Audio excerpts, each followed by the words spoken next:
device.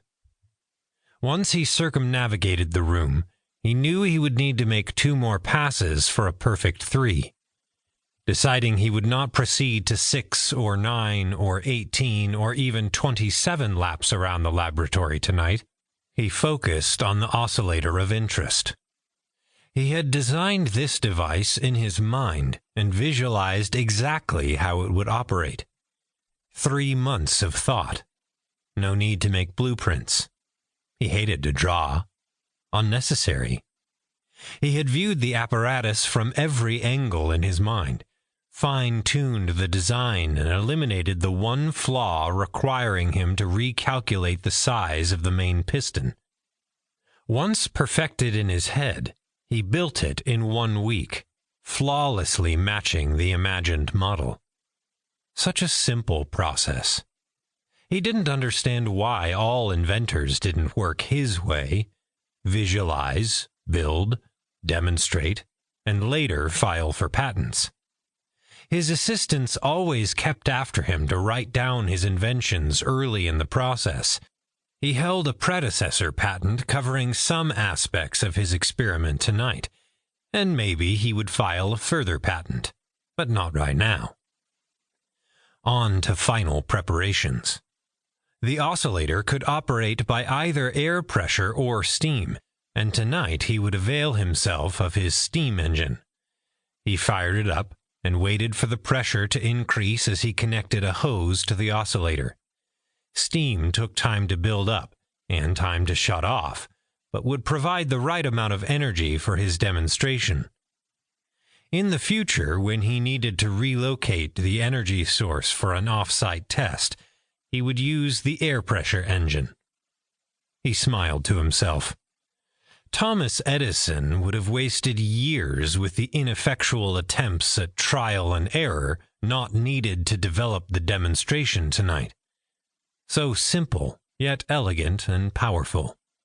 The energy would propagate from the oscillator through the metal base sunk 10 feet into the surrounding rock and earth layers beneath New York City.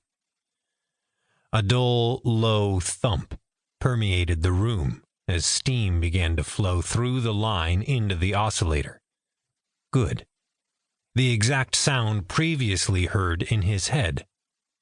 As the steam reached a steady level, the oscillator achieved its resonant frequency, and the thumps settled into a steady, repetitive hum.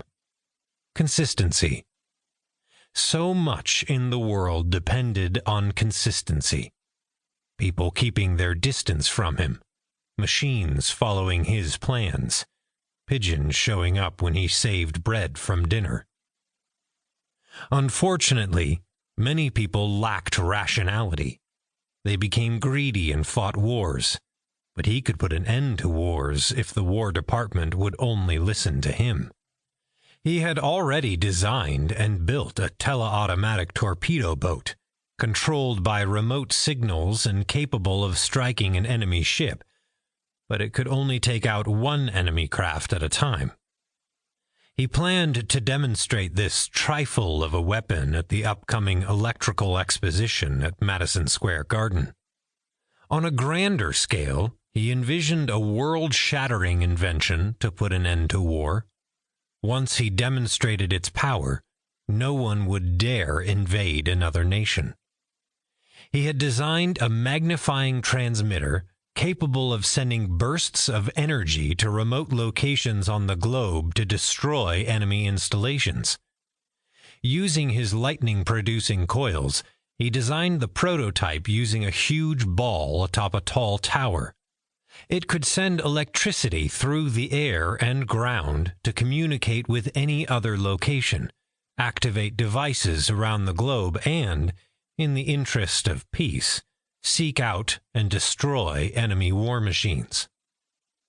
Tonight, for the first time, he would use the third of his wonderful peacekeeping inventions.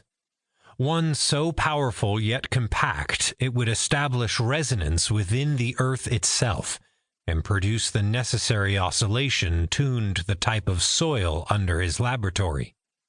He would shake things up a little. Nothing dangerous or life-threatening, but an ample demonstration of the force.